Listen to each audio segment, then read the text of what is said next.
Well, hey there. I don't know if you've heard of Cass over at the Clutterbug, but she classifies people by the way they think about organization, and I think that that's a really effective way to go about organizing your home because you're not going to implement systems that aren't going to work for you. Like in my last video, I would say that my daughter's classified as a butterfly because she likes to see everything and she doesn't really put anything back. So I had to come up with an organization system that would be really easy for my kids to maintain. Now I think that there are about 4 different styles, and I'll link to her quiz below in case you're interested in finding out what yours is.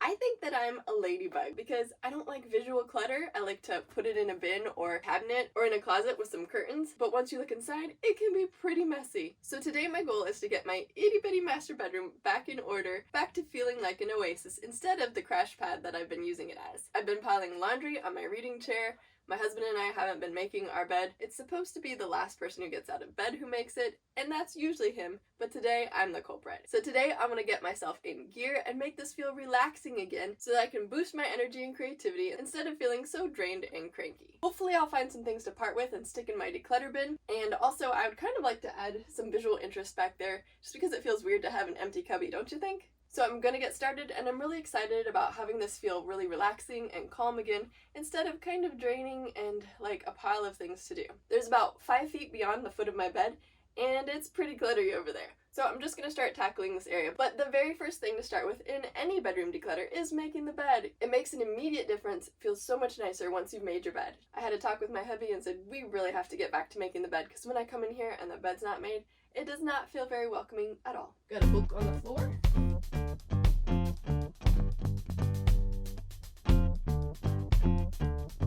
Thought I'd rearrange some of my things from downstairs. Here's a plant that I won't have to worry about forgetting to water.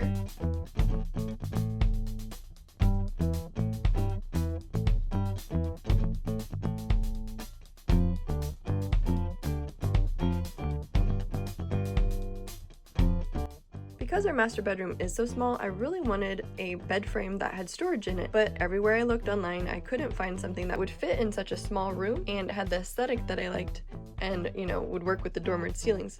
So I ended up just taking the craft cubbies that I already had in this room. This is a 9 cube shelf, and these over here are 6 cube shelves. The one in the middle is actually standing on top of 2 crates. So that's an idea if you want a customizable storage headboard on a budget. I keep most of my clothing underneath my bed in pull-out baskets because I didn't have enough room in here for a dresser. One of the issues with bed frames that have built-in storage is that I just have limited space for getting into the drawers. So especially over on this side, you can see there's really only about 14 inches, so that wouldn't work for some of the built-in drawer storage bed. We just got a tall metal frame, and I'll link it below if you're interested, and these storage baskets, and I just use them like my drawers. And that's been working all right. For my dressier shirts, I do like to hang them up in here. My closet is not that big. My room is basically the size of a walk-in closet. This is definitely a minimalist size closet. So I'm thankful that when my husband wanted to move our bedroom down from the big spacious basement into my former incredibly cluttered craft room, I was already in the process of minimalizing. If you're interested, you can go watch this video later. So I don't feel like I have too much of a problem with hanging on to clothes that I don't actually use, and I do sort of have a system. For the most part, I've got the short sleeve things on the black hangers and the long sleeves on some cream colored hangers. I would recommend having them all the same, but I bought 2 different kinds and I wasn't going to get rid of them. They're the fuzzy kinds so things don't fall on the floor. And then over here I've got my sweaters. Most of them are folded on the hanger. Just trying to keep them all uniform. So as you can see, there is some sort of organization to the top part, but going down it gets a lot less organized and in fact rather chaotic. So over here I've got some memorabilia kind of stuff, a hat my kids colored for me. I don't actually wear it because it's rather large, and some sketch pads, and I could really just use a lot more organization. This needs to be ironed back on. It's dusty in here. And up here are some pants that I bought for my husband. These are the correct size. I think I'm going to take them downstairs and put it in a bin for his extra clothes. That's where I generally go to look for clothes to replace something that has worn out for him. And that way it's not up here making my closet look less attractive. This thing here, I don't really know what's in it. I have a vague idea of some art supplies, but I feel like this would be more effective somewhere else. I don't think I have a place for it somewhere else quite yet, but I think I'd like to have my husband take it down to the basement for me so that I can put some records in it and just have it a little bit more effective. That's where some of my other crafting things are. I don't need my craft stuff in my bedroom. So I'm gonna grab this pile of mess, unload it onto my bed, and then get this thing out there so I'll have more room for my shoe organization. Okay. This is an empty calendar cover. It's just really nice, like vinyl kind of feeling, and I thought that I would cut this out and use it as a frame for a picture. I don't know if I'll ever do that, but I like it so much I think I am gonna hang on to it a little bit longer. Here's some of my photography from when I was younger. I really love the art in this book, so that's why I had it with my art stuff. It's the making of Snow White, and my aunt gave me this book, so I would like to keep that. I don't need to keep the dust jacket for this book. It's ripped anyway, so I will toss that. Here's a watercolor that I did. I really like it. It looks like it got damaged a little bit because it's not been protected in a frame. It's got some gunk over there too, but it's still kind of pretty. I don't know what I'll do with it. Here's some colored pencil art, mason jars, calligraphic, I don't know how you pronounce that, ornaments. CD-ROM, yeah, like we're ever gonna use that again. A nice reference book to go with the calligraphy. So I was hanging on to these in case I ever wanted to paint one of the pictures. The problem is down here. I thought these were really cute when I got them. They were only like 25 bucks, but they're really not comfortable for more than 3 hours. I still keep them for going out once in a while. These were the color I was looking for, but they're taller than I really wanted. These are some of my favorite boots. I like them. These are kind of crumbling on the ends, but not too badly. I can still wear them a little bit. I can wear these, but only with skinny pants, because otherwise they look funny. And then my sister-in-law gave me some nice Chacos. So I'd like to put a shoe rack here, and I've got one. Got one of these already put together. This one in particular, I accidentally ordered. I was trying to find the best deal, and I ended up ordering both of them. I don't know how that happens. I didn't want to pay to send it back. Maybe I'll find a friend who needs it. Okay, so I've got some, looks like oil painting things, drawing supplies, and ink.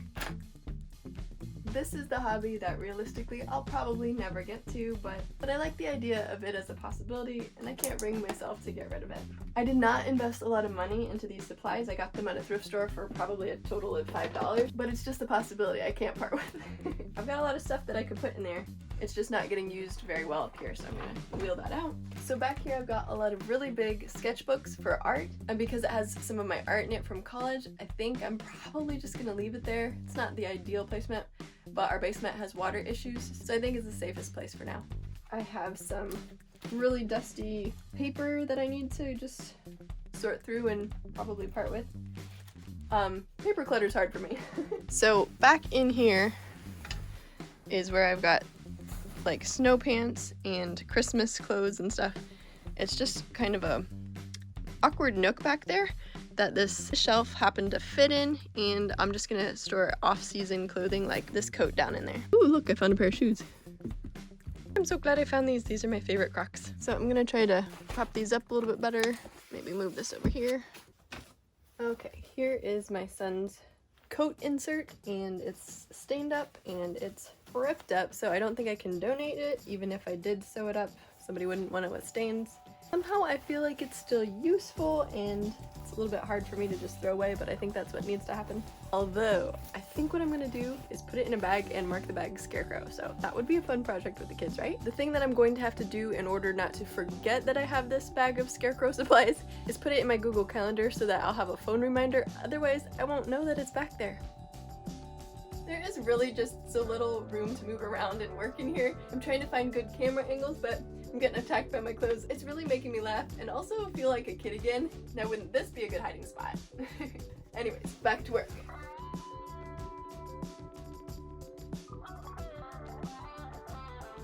Now I'm making the shoes that I actually like looking at a little bit more visible, and shoes like my work or hiking boots that I don't use that often, I'm just gonna stick here when I'm out of the closet. These shoes are denim, so I thought I would be wearing them a lot, but I just found that whenever I wore jeans, I didn't feel like they went with them. Would you wear denim shoes with jeans? Write in the comments below. So I used to have all these shoes except for the off-season shoes downstairs in a shoe cupboard, but I wanted more space in my living area. There's only enough shoe storage for a few pairs per person. So I decided that's easier for me to plan my outfit and my shoes at the same time and just keep my shoes up here. And since I'm an aspiring minimalist, I do kind of question if this is too many shoes to have, but at this point I don't feel like I can part with any of them, but I know that I cannot bring any more shoes into my home because this is the max amount that will fit, right? It's the container concept. Well, it's definitely an improvement in my closet. I'm not feeling stressed when I look down anymore. Kind of getting a little bit warm, so I'm gonna put this back.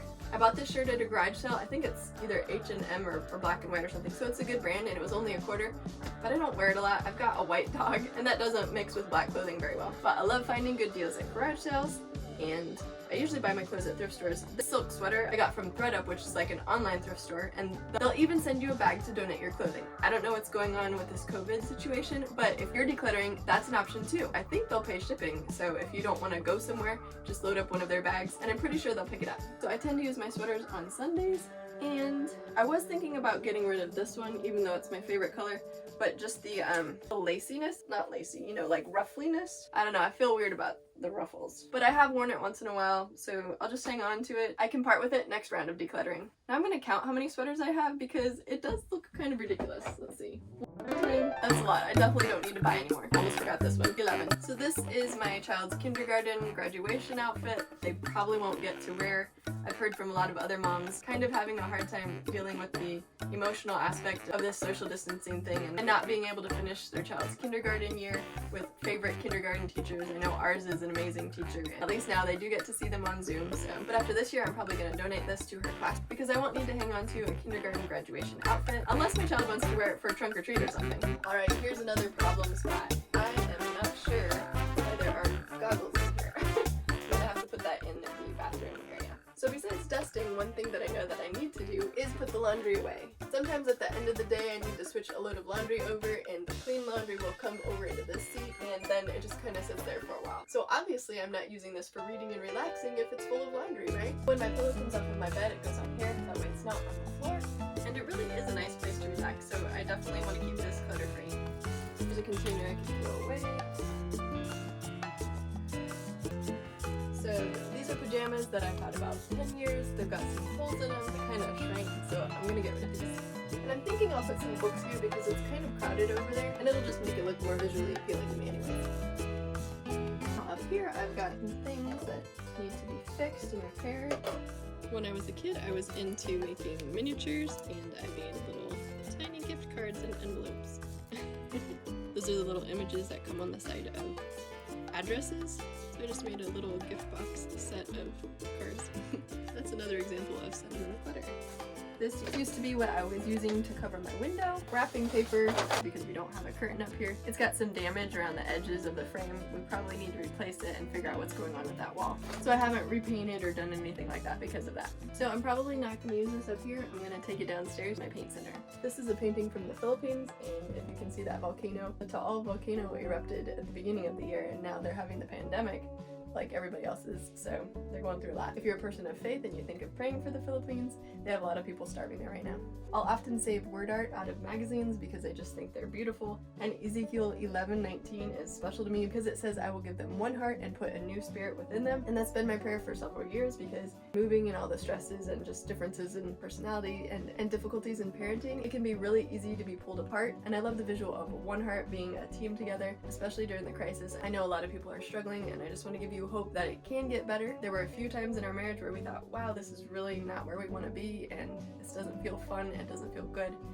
Nobody's happy, but through our faith and counseling and continued faithfulness, things are getting better. So if you've lost hope for your relationship, consider praying Ezekiel 11:19. And I'll also put a link below for Focus on the Family resources. If we're stuck in a rut and I'm just so discouraged, I'll go read, listen to, or watch some of their content, and it really does help. And hearing stories of other couples' struggles, even through like super serious stuff that I've never experienced, like unfaithfulness, and them being able to restore their marriage, makes me feel like we can make it too, even being stuck at home. And if you're wondering, I did get my husband's permission to talk about this. We know how much other people opening up with their stories has helped us. And I pray that if you're discouraged in a similar situation, that this would encourage you. And I think just like with life and relationships and clutter, it might not always look beautiful, but little by little you can wipe away the layers of dust and peel back the layers of hurt and find ways of healing. It takes a lot of effort. It's not easy, even though my husband is an amazing person, and I like to think I'm not too bad either. It just takes a lot of effort to get along with somebody different than you. But I'll tell you what, I'm glad he's not the same as me. I'm thankful for those differences, because if he was just like me, I would have gone insane by now.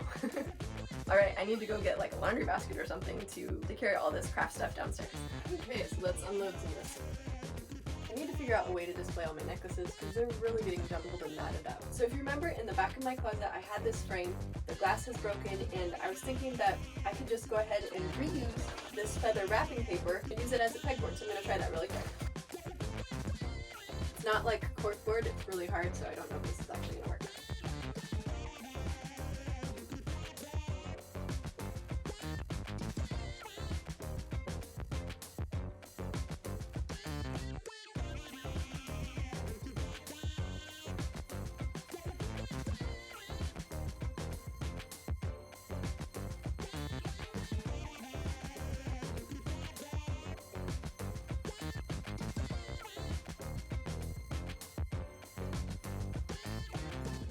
Well, if you enjoyed watching this minimalist master bedroom declutter with a little bit of redesign, be sure to hit that like button, click subscribe below if you haven't already, and make sure to hit the notification bell so that you'll know when the next video is up. I try to upload every Friday. And remember to keep your chin up because it can get better.